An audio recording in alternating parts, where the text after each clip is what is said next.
Hello, and welcome to the daily Orthodox Christian scripture reading for the second week after Pentecost, Tuesday.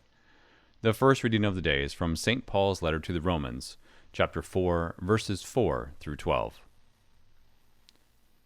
Brethren, to one who works, his wages are not reckoned as a gift, but as his due. And to one who does not work, but trusts him who justifies the ungodly, his faith is reckoned as righteousness. So also David pronounces a blessing upon the man to whom God reckons righteousness apart from works. Blessed are those whose iniquities are forgiven, and whose sins are covered. Blessed is the man against whom the Lord will not reckon his sin. Is this blessing pronounced only upon the circumcised, or also upon the uncircumcised? We say that faith was reckoned to Abraham as righteousness. How then was it reckoned to him? Was it before or after he had been circumcised? It was not after, but before he was circumcised. He received circumcision as a sign or seal of the righteousness which he had by faith, while he was still uncircumcised.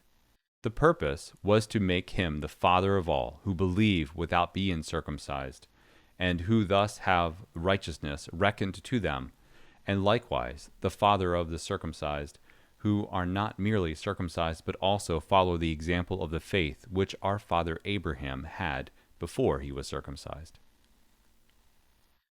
And today's gospel reading is from Matthew chapter 7, verses 15 through 21.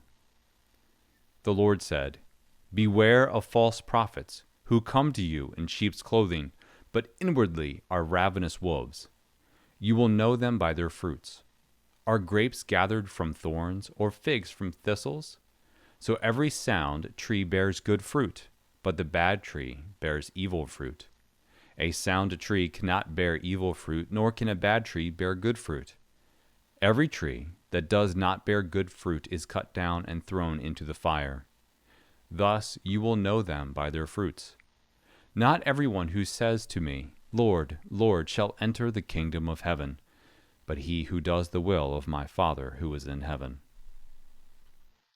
Thank you for listening. Let the brightness of the Lord our God be upon us and direct the works of our hands to do good. See you tomorrow.